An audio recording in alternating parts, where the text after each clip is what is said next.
Hello అండి, నేను మీ doctor Swapnasri, MD general medicine, Vijayawada. ఈరోజు ఫ్యాటీ లివర్ గురించి చూద్దాం. ఫ్యాటీ లివర్లో రకరకాల కారణాలు ఉండొచ్చు, బట్ బేసిక్గా పెథాలజీ ఏంటనేది చూద్దాం. ఫస్ట్ ఫస్ట్ ఏంటంటే దాంట్లో ఉన్న స్టేజెస్ చూద్దాం. ఫస్ట్ స్టేజ్ ఏంటి అంటే ఓన్లీ ఫ్యాట్ లివర్ సెల్స్లో డిపాజిట్ అవ్వడం, దీన్ని హెపాటిక్ స్టియోటోసిస్ అంటాం.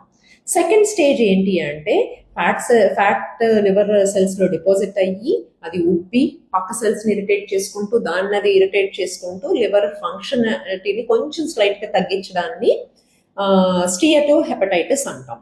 సో థర్డ్ స్టేజ్ ఏంటి అంటే ఈ ఇరిటేషన్ వలన స్లోగా మనకి ఏదైనా దెబ్బ తగిలినప్పుడు ఫస్ట్ వాపు వస్తుంది, తర్వాత మచ్చలాగా ఫామ్ అవుతుంది కదా, స్కారింగ్ అంటాం దాన్ని. అలాగా లివర్ లో కూడా ఫామ్ అవడం స్టార్ట్ అవుతుంది. అంటే ఎర్లీగా స్కారింగ్ అంటే కొంచెం కొన్ని సెల్స్ అన్ని కూడా స్కారింగ్ అవడం మొదలవుతాయి.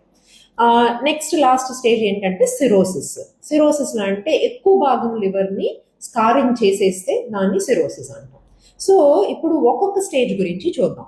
సో ఫస్ట్ది హెపాటిక్ స్టియోటోసిస్. సో ఈ స్టేజ్ లో ఓన్లీ ఫ్యాట్ లివర్ సెల్స్ లో డిపాజిట్ అవుతుంది. ఈ స్టేజ్ రివర్సబుల్. మనకి ఎంత అదృష్టం అంటే లివర్ ఒక మంచి క్వాలిటీ ఉంది, దీనికి రీజనరేషన్ కెపాసిటీ విపరీతంగా ఉంటుంది. సో అందుకని మనకి ఈ స్టేజ్ లో ఉండగా మనం కళ్ళు తెరిచి దానికి మనం తగిన ఇది చేస్తే హెల్ప్ చేస్తే అది కూడా మనకి సహకరిస్తుంది. సో 2022లో వరల్డ్ జర్నల్ ఆఫ్ గ్యాస్ట్రోఎంట్రాలజీలో ఏమని పబ్లిష్ చేశారు అంటే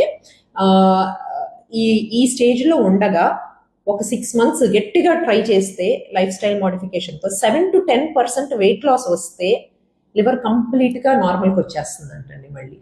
సో అది అంత అంత ఇంపార్టెంట్. మనం ఎర్లీగా చూసుకొని కళ్ళు తెరిచి దానికి యాక్షన్ తీసుకోవడం. ఎలా తగ్గించాలి ఇది అంటే రిఫైన్డ్ షుగర్స్, రిఫైన్డ్ కార్బోహైడ్రేట్స్ తీసేసి కొంచెం హెల్దీ ఫ్యాట్, బటర్, ఘీ ఇట్లాంటిది యాడ్ చేసి ప్రోటీన్స్ కొంచెం తీసుకుంటూ మోడరేట్గా తీసుకుంటూ ఎవ్రీడే ఒక 1/2 hour గుండె దడదడలాడి చెమటలు పట్టేటట్టు ఎక్సర్సైజ్ చేస్తే తగ్గిందంట వాళ్ళకి. సో ఇది స్టేజ్ 1.